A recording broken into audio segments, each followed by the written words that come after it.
అయితే మల్లిక్ గారు, మీరు ఐ థింక్ వెరీ యంగ్ ఏజ్లో స్టార్ట్ చేసినట్టున్నారు కార్టూన్స్ వేయటం. ఇఫ్ ఐఎమ్ నాట్ రాంగ్ 17-18 అవునా? మీ 19th ఇయర్కే పబ్లిషింగ్ మొదలైంది. బట్ ఇంటి నుంచి ఎలా సపోర్ట్ ఉండేది? అంటే అసలు ఆ రోజుల్లో అసలు అర్థమయ్యేదా కార్టూన్లు ఏంటి, ఈయన కార్టూన్లు వేయటం ఏంటి, దీనికి అసలు ఏమైనా జీవనాభివృద్ధి వస్తుందా, వీడు ఎందుకు ఇవన్నీ చేస్తున్నాడు, ఇలా ఏమైనా అనుకున్నారా ఇంట్లో మీ అమ్మ నాన్న? అంటే నేను చెప్పాలంటే నేను సపోర్ట్ అంటూ అని చెప్పలేను. సపోర్ట్ అడ్డు తగలలేకపోవడమే సపోర్ట్ అనుకుంటా. నన్ను ఎంకరేజ్ చేశాలని అనుకో, నువ్వెందుకు ఇది అనవసరం ఈ పిచ్చికి అని అనకుండా ఉండడం సపోర్ట్, అంతే నా ఉద్దేశంలో. అది జరగలేదు. అంటే కొంచెం ఎప్పుడైనా విసుకునేవాళ్ళు, ఎప్పుడు బొమ్మలు వేసుకుంటుంటాడని. కానీ వాళ్ళే తర్వాత గర్వంగా మా అబ్బాయి కార్టూనిస్ట్ పేరు మీరు చూస్తుంటారు పత్రికలో అని చెప్పుకోవడం జరిగింది. రెండోది ఏంటంటే జీవనభృతి అన్నారు కదా, మన ఇండియాలో ఎస్పెషలీ ఒక రీజనల్ లాంగ్వేజ్లో తెలుగులో కళ మీద బతకడం అనేది ఇంపాసిబుల్, అన్లెస్ అది సినిమా అయితే తప్ప. ఓ సినిమానే తప్ప ఇంకా కళ మీద బతకడం అనేది జరగదు.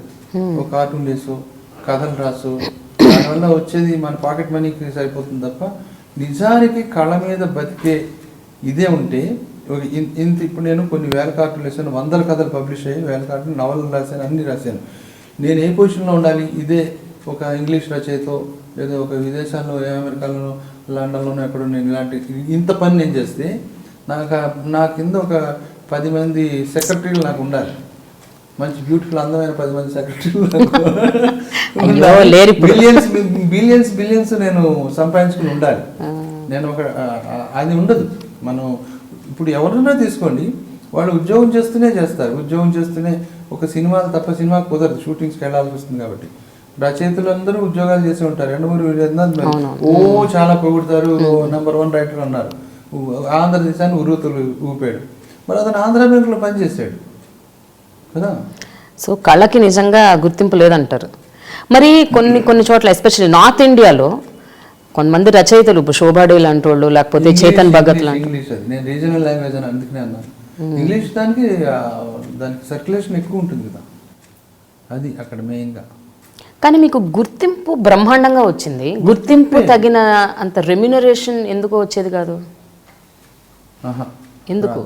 కారణం ఏంటి? అంటే ఒకటి వేరియస్ రీజన్స్ ఉంటాయి. ఆ పత్రికల్లో సర్క్యులేషన్ ఆ లెవెల్లో ఉండదు. ఇంగ్లీష్ పత్రిక అయితే ల్యాక్స్లో ఉంటుంది. 10 లక్షలు 20 లక్షలు సర్క్యులేట్, దాన్ని బట్టే కదా వాళ్ళు ప్రాఫిట్స్ అవి వచ్చేది, దాన్ని బట్టే కదా ఇచ్చేది. బట్ మీరు ఇంగ్లీష్ కూడా రాశారు కదా, విమెన్స్ ఎరా, చంపక్. చాలా తక్కువ. నాకేంటంటే వాళ్ళు పబ్లిష్ చేసేవాళ్ళు నావి ఇంగ్లీష్లో కూడా, నాకు అది ఎందుకు ఇంట్రెస్ట్ చూపించలే, మానేసాను నేను. ఎందుకంటే ఇక్కడ నేను ఇంట్లోంచి బయట అడుగు పెట్టగానే మళ్ళీ నీ కార్టూన్ చూసాం, ఇది చూసాం, అది చదివాం, ఇది చదివామని అక్కడ ఎవరు చూసుండరు. అది ఎవడు దాని పేరే ఎత్తట్లే నా దగ్గర. మళ్ళీ మీది అలా ఉమెన్స్ అరలో చూసాము, తర్వాత ఇలా అలైవ్లో చూసాము అని నాకు ఇంట్రెస్ట్ పోయింది. ఎవరు దాని గురించి చదువుతున్న వాళ్ళు నాకు కాంటాక్ట్లో లేకపోవడం వల్ల, చెప్పడం వల్ల ఏంటి ఎవరు చూస్తున్నారో లేదో అనేసి చంపక్ చేశాను, ఉమెన్స్ అరా, అవన్నీ మానేశాను నేను ఇంట్రెస్ట్ లేక. సో అయితే this has driven you to work. అంటే ఆంధ్ర బ్యాంక్లో ఉద్యోగం, ఇంకా తప్పదు ఒక జాబ్ అయితే చెయ్యాలి, దీని మీద అయితే బతకలేమో అని అనుకున్నారు మీరు. అవును. నేను ఆంధ్ర బ్యాంక్ అంటే ముందు ఆల్ ఇండియా రేడియోలో చేశాను. ఆ తర్వాత అక్కడ రిజైన్ చేశాను.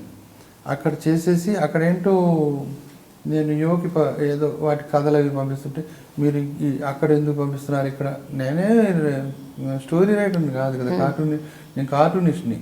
వాళ్ళు అడుగుతుంటే వీళ్ళ మొహంలో అనేసి ఇంకా వేరే రీజన్స్ వల్ల నేను నాకు హయ్యర్ పోస్టుల కోసం అప్లై చేసినప్పుడు క్యాస్టిజం ఎక్కువ ఉండేది అప్పట్లో.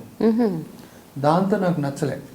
ఇప్పుడు డైరెక్టరు, అసిస్టెంట్ డైరెక్టరు, లేదా స్టేషన్ ఇంజనీర్, లేకపోతే ఇంకెవరన్నా బయట వాళ్ళు, బోర్డు, ఇంటర్వ్యూ బోర్డులు అందరూ ఒకటే క్యాస్ట్ వాళ్ళు ఉండేవాళ్ళు.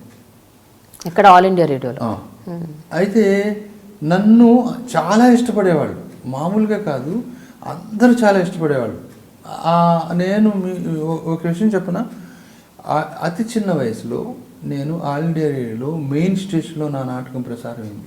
జనరల్గా అప్పట్లో ఇతను ఎవరు, గొల్లపూడి మారుతరావు గారు, తర్వాత ఆ లెవెల్ వాళ్ళు, వాళ్ళ నాటకాలు ప్రసారం అయ్యే రోజుల్లో సీనియర్స్, చాలా సీనియర్ రైటర్ ఉండాలి, 40 ఏళ్ళు 50 ఏళ్ళు అలాంటి వాళ్ళ రచనలు అయ్యే రోజుల్లో నేను ఒక నాటకం రాశాను. ఆల్ డే రీడర్ నాటకం రాసి డ్రామా సెక్షన్లో ఇచ్చాను వాళ్ళకి. ఇస్తే వాళ్ళు అన్నారు, అప్పుడు నాకు 20 years అంతే. ఓకే. వాళ్ళేమో నేను 20 yearsకి 15 ఏళ్ళ అబ్బాయిలాగా కనిపించేవాడిని. వాళ్ళు చూడు బాబు, నీకోసం యువవాణి ఉంది, నువ్వు ఇది తీసుకెళ్ళి అక్కడికి మాకు కాదన్నాడు. మెయిన్ సెక్షన్లో ఇచ్చాను నేను, హైదరాబాద్ అప్పుడు నేను అన్నాను, కాదండి మీరు ఇది ప్రసారం చేయడం కోసం ఇవ్వలేదు, మీరు చదివి మీరు సీనియర్స్ కదా, మీరు మీ అభిప్రాయం చెప్తారండి, బాగుందా లేదా ఏమైనా చేంజెస్ ఎలా రాస్తే బాగుంటుంది, రేడియోకి నాకు తెలియదు ఎలా రాయాలో, ఇది కరెక్ట్గా ఉందా లేదా అనేసి మాత్రమే అంటే సరే అన్న. తర్వాత క్యాంటీన్లో 3 రోజుల తర్వాత, జస్ట్ 3 days తర్వాత క్యాంటీన్లో నేను కాఫీ తాగుతుంటే అతను వచ్చాడు, డ్రామా ఇన్ఛార్జ్. వచ్చి చాలా బాగా రాసావు, ఇది మేము షెడ్యూల్ చేసేస్తున్నాం, నెక్స్ట్ మంత్ నీది ప్రసారం అవుతుందని అంటే బిత్తరపోయాను నేను. ఎందుకంటే చాలా సీనియర్ రైటర్స్ది కూడా ఇస్తే, ఇప్పుడు ఇది అక్టోబర్ కదా, క్వార్టర్లీ వాళ్ళు షెడ్యూల్ చేస్తారు, అక్టోబర్, నవంబర్, డిసెంబర్. సో ఇది ఆల్రెడీ వాళ్ళు షెడ్యూల్ అయిపోయి ఉంటుంది. ఇప్పుడు నేను ఇస్తే ఎంత సీనియర్ ఎంత పెద్ద రైటర్ అయినా అక్టోబర్, నవంబర్, డిసెంబర్ ఆ క్వార్టర్కి అది వాళ్ళు ఫిక్స్ అయిపోయి ఉంటుంది, షెడ్యూల్ అయిపోయి ఉంటుంది. నాటకాలు జనవరిలో వస్తుంది వెంటనే అంటే కూడా, లేదా జనవరి, ఫిబ్రవరి, మార్చ్ ఎప్పుడన్నా కావచ్చు. మార్చిలో అయితే 6 నెలలు అయిపోతుంది. అటువంటిది వాళ్ళు నెక్స్ట్ మంత్ పెట్టేశారు. ఓకే, పెట్టేసారు. చాలా నచ్చింది. నచ్చితే తర్వాత నేను ఇంక తిరిగి చూడలేదు. 30 నాటకాలు ప్రసారం అయినారు ఆల్ ఇండియా రేడియోలో, మెయిన్ స్టేషన్. It's record. అయితే ఇలాంటివి చాలా ఉన్నాయండి. ఇప్పుడేమో అదే అంటున్నాను, లిమ్కాలో వాటిలో పెట్టుకుంటారు అందరూ. అది 30 నాటకాలు, నా దగ్గర ఒక్క నాటకం కూడా లేదు. గుర్తించని రికార్డులు ఇవన్నీ లేదు అసలు. నేను రికార్డులో పెట్టుకోలేదు. నేను ఎంతసేపు నా పనిలో బిజీగా ఉండి వాటిని ప్రెజర్వ్ చేసుకుందామని, కానీ నేను వేసిన 1000 కార్టూన్స్లో నా దగ్గర లేవు. నాకు పిఏ ఉంటే బాగుండేది. ఓకే. సో ఇప్పుడు అసలు మీకు ఏవి ఒక ఫైల్ లేదు, మీరు అప్పటి నుంచి వేస్తున్నవన్నీ ఏమైనా ఉన్నాయా? పోనీ కార్టూన్స్ అయితే కొన్ని కలెక్ట్ చేసుకోగలిగాను, కథలేమి. నవల్ అయితే మళ్ళీ పబ్లిష్ చేసుకున్నాను, నవల్ రూపంలో సీరియల్స్ రాసినవి. ఓకే, అది అట్లా అనమాట. Catch me on I dream.